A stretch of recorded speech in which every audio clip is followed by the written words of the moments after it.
Vamos para a próxima apresentação, é com o Dr. Rogério Furtado. Rogério, se você já pode começar a liberar o seu microfone e projetar sua tela. O Rogério vai falar para a gente sobre disfunção diastólica ao ecocardiograma. Fake news. Então, é aquele paciente que a gente pega um laudo de eco, disfunção diastólica grau 1, isso significa alguma coisa, isso não significa. Tem um paciente com dispneia e aí o eco está normal, deixou de ver alguma coisa. Então, vai falar para a gente sobre isso. O Rogério, ele é médico cardiologista e é cardiografista pela USP de Ribeirão Preto, tem mestrado em Ciências da Saúde pela UFG e é médico e cardiografista da Clínica CDI. Podemos começar, Rogério, 15 minutos. Bom dia a todos. Estão me escutando? Sim. Perfeitamente. Bom dia a todos. Obrigado, o Dr. Rodrigo, a comissão organizadora, pelo convite para apresentar esta aula. Me senti muito feliz. Vou falar sobre disfunção diastólica ao ecocardiograma. O Dr. Fabrício fez uma excelente aula e comentou o quanto é complexo diagnosticar e tratar esses pacientes. Imagina como é complexo a avaliação ecocardiográfica para o diagnóstico desses pacientes. O objetivo da aula é considerar o ecocardiograma na insuficiência cardíaca com fração de ejeção preservada. Os objetivos da aula: revisão e atualização desses novos conceitos, algoritmo europeu, a importância diagnósticas como o especotécnico, aplicar esse algoritmo europeu a 2 casos clínicos do mundo real para que o clínico possa entender como deve ser essa aplicabilidade, demonstrar a importância do teste de estresse diastólico. Recentemente foi publicada uma diretriz pelo Jornal Europeu de Cardiologia, como diagnosticar insuficiência cardíaca com fração de ejeção preservada. Os critérios diagnósticos foram estabelecidos como sinais e sintomas de insuficiência cardíaca e fração de ejeção pelo ecocardiograma maior que 50%. O algoritmo envolve achados laboratoriais, como o peptídeo natriúricos cerebrais elevados, critérios ecocardiográficos maiores e menores que identificam disfunção diastólica. Quais são esses critérios ecocardiográficos que devem ser minuciosamente pesquisados e estudados pelo ecocardiografista diante de pacientes com sinais e sintomas de insuficiência cardíaca? Um dos critérios são morfológicos. Vejam, eu tenho um paciente com sinais e sintomas de insuficiência cardíaca e eu tenho um ventrículo esquerdo com dimensões normais, mas na presença de uma espessura relativa das paredes maior que 0,42, isto é, presença de remodelamento concêntrico, ou um aumento da massa do ventrículo esquerdo maior do que 149 gramas por metro quadrado em homens e maior do que 122 gramas por metro quadrado em mulheres, são critérios de alta especificidade para identificar a disfunção diastólica.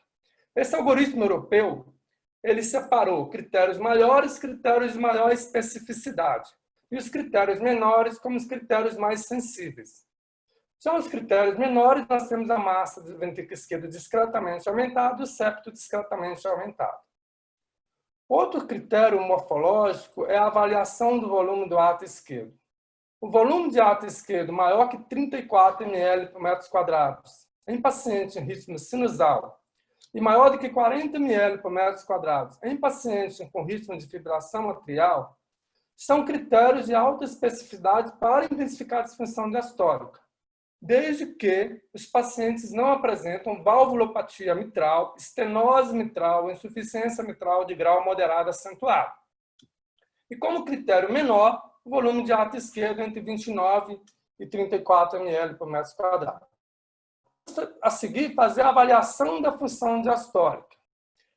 A medida da velocidade pelo Doppler pulsado, da velocidade da onda E, da onda A e o tempo de desaceleração, não foi utilizado como critério maior e menor por esse algoritmo europeu. Mas eu vou voltar nele porque é o seguinte: a Sociedade Americana de Ecocardiografia recomenda que ele deve ser utilizado para graduar o grau da disfunção diastólica em pacientes que têm cardiopatia estrutural e fração de ejeção maior que 50%, com critério de disfunção diastólica.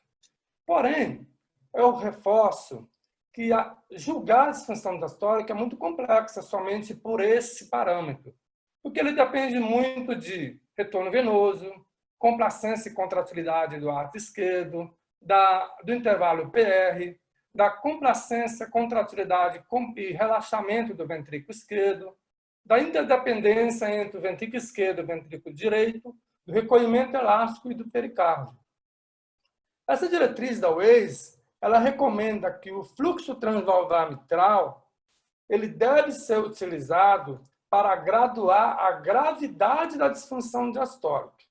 Se eu tenho uma relação EA menor que 0,8, a velocidade da onda E, como esse primeiro exemplo aqui, é menor que 50 centímetros por segundo, eu estou diante de uma disfunção diastólica tipo 1, pressão de ato esquerdo normal.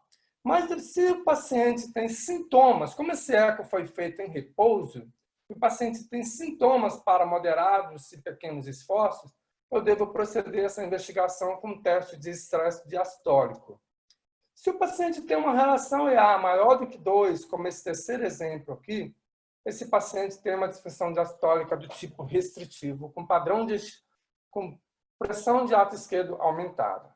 Se ele tem uma relação EA menor que 0,8, mas a velocidade da onda E encontra-se alta, ou essa relação encontra-se maior que 0,8 e menor que 2, como esse segundo exemplo aqui, eu devo avaliar aqueles critérios de alta especificidade. Se eles estiverem presentes, eu estou diante de uma disfunção diastólica moderada. Reforço para os clínicos que, à medida da velocidade da onda E e da onda A, quando eu graduo como disfunção diastólica tipo 1, eu estou diante de uma alteração de relaxamento. E quando eu tenho uma graduação de tipo 2 e do tipo 3, provavelmente eu tenho pressão de ato esquerdo aumentada devido à complacência ventricular reduzida com PD2 aumentada. Então, agora vamos falar do índice funcional mais importante, mais específico para graduar a disfunção diastólica. Vejam, estou falando do Doppler tecidual.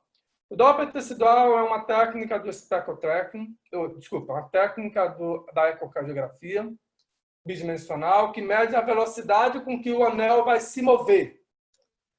Imagina a válvula atrioventricular abrindo, você tem a passagem de fluxo do ato para o ventrículo esquerdo, nesse dado instante você tem a mobilidade do anel na diástole inicial.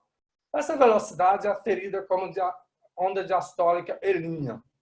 Para pacientes com menos de 75 anos, a velocidade do E septal menor que 7 cm por segundo e do E lateral menor do que 10 cm por segundo são critérios de alta especificidade para identificar a disfunção diastólica. Mas devemos ficar atento que existem algumas limitações para o Doppler tecidual. Limitações essas que devemos levar em consideração a idade. A idade gera uma diminuição funcional fisiológica à mobilidade do anel valvar. Então, para pacientes com mais de 75 anos, velocidade do E septal menor do que 5 cm por segundo e do E lateral menor que 7 cm por segundo identificam disfunção diastólica. Já devemos ficar atentos àquelas doenças que acometem o anel valvar.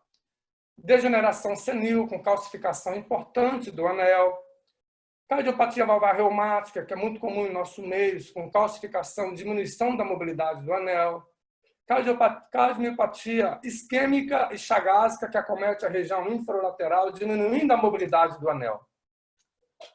Quando a gente mede a velocidade da onda E e relaciona com a onda E', nós temos um cálculo matemático, uma relação E', que quando maior que 15, para os critérios europeus, para o critério europeu, o algoritmo europeu, ele considerou a relação maior que 15, eu tenho diversos estudos demonstrando forte correlação com pressão de capilar pulmonar maior que 20.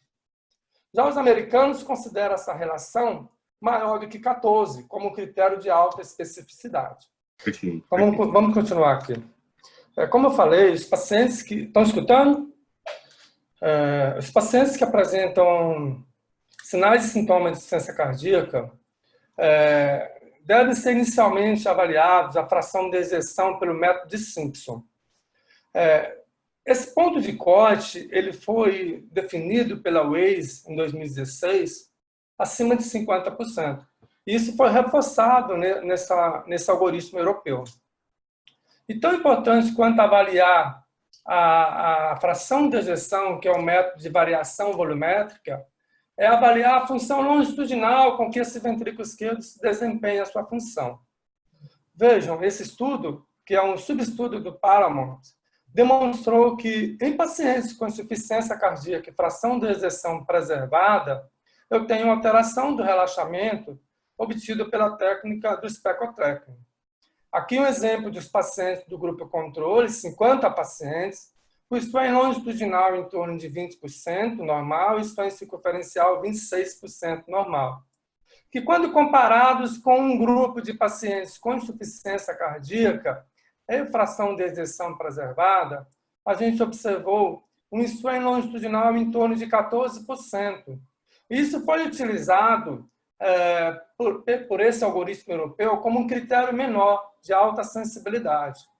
Uma outra informação desse subestudo é que quanto pior é a função longitudinal do ventrículo esquerdo, maior foram os níveis de peptídeo natriurético cerebral. Isso tem informação prognóstica com a curva de sobrevida.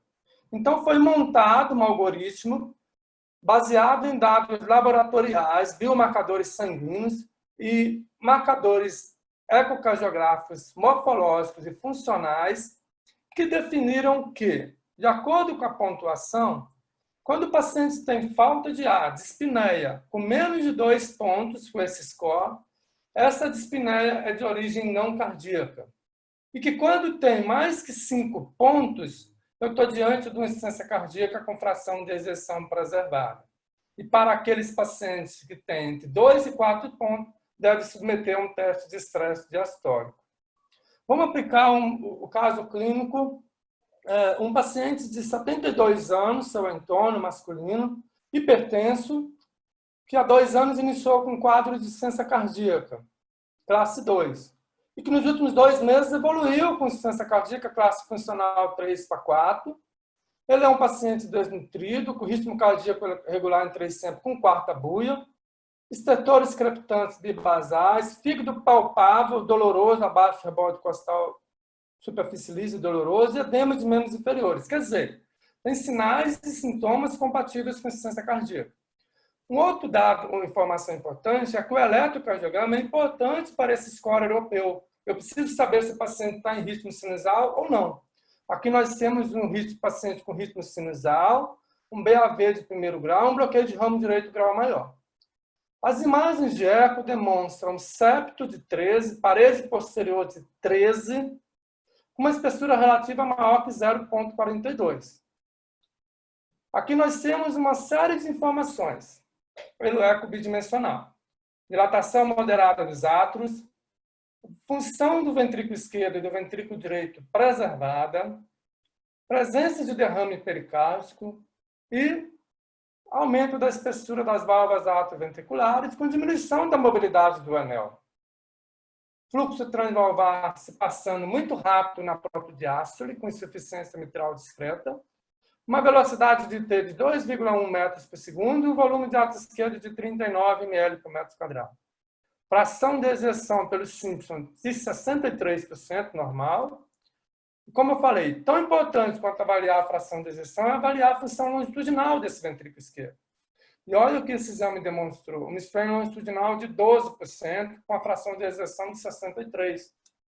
Com pior comprometimento nos segmentos basais médios e menor comprometimento no ápice, sugerindo uma patologia, uma determinada patologia. Isso seria o próximo passo da investigação. O fluxo transvalvar, como eu falei, o Doppler pulsado, ele deve ser utilizado para avaliar a gravidade da disfunção diastólica. Nesse caso, a onda E de 90 centímetros por segundo, a onda A de 29 centímetros por segundo, uma relação EA de 2,9. Isso sugere um padrão restritivo de enchimento ventricular.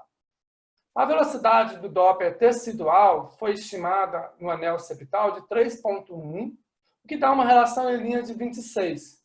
uma velocidade do anel lateral de 3,7, uma relação em linhas de 23. Trata-se de um paciente anêmico, diabético, com NT-proBNP de 900 picograma por ml, e cadeias capas e cadeias lambdas elevadas. Então, vamos aplicar o critério europeu para esse paciente.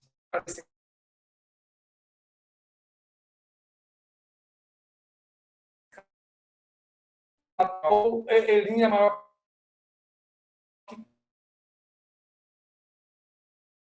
que igual a menor que 16%. Eu tenho critérios morfológicos, volume de água sentada, mais 2 pontos. Eu tenho a massa discretamente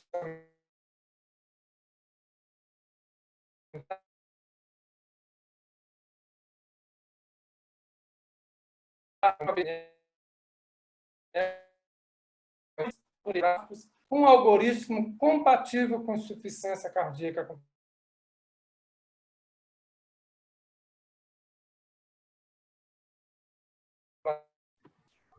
O Rogério está cortando novamente. Anotando? Alô? Melhorou. Vamos ver se consegue. Está terminando já? Ou ainda falta muita coisa? Alô? Alô? Estou ouvindo, pode falar. Então, vamos lá. Para aqueles pacientes que têm, porém o paciente tem sintomas para pequenos esforços ou grandes esforços, fazer um teste de estresse diastólico.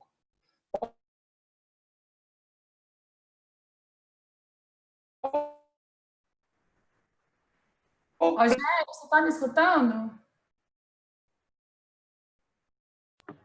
Eu acho que vai ser complicado a gente terminar essa apresentação, porque está meio complicado a conexão do Dr. Rogério.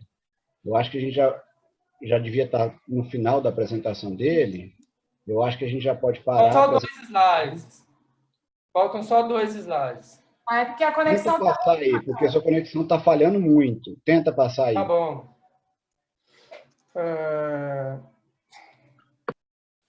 Pedro, tem alguma coisa para fazer?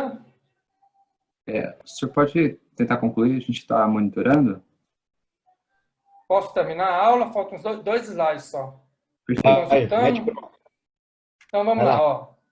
Então, o teste de estresse diastólico ele deve ser preferencialmente físico. Ele deve ser feito com bicicleta supina ou com uma ciclomaca. Não está passando, estou fora de ar. Rogério, a gente está com o tempo que já passou. Você pode concluir de forma verbal sua mensagem final sobre o eco? Tá bom, vou falar. O teste de estresse diastólico ele deve ser utilizado para aqueles pacientes que têm um score entre 2 e 4 pontos. E nesse exame, a gente deve avaliar a contratilidade segmentar, primeiramente, porque a alteração de contratilidade segmentar positiva identifica a cardiopatia isquêmica como responsável pela insuficiência cardíaca com fração de ejeção preservada. E a partir do próximo passo, eu devo avaliar o teste funcional diastólico. Se a relação E' for maior do que 15 e a pressão sistólica da artéria pulmonar for maior do que 3,4 metros por segundo, com pressão sistólica maior que 45 milímetros de Hg, eu estou com critérios, eu devo somar mais 3 pontos e agregar aquele score europeu. Se somados resultam em mais de 5 pontos, esse paciente tem critérios para insuficiência cardíaca com fração de ejeção preservada.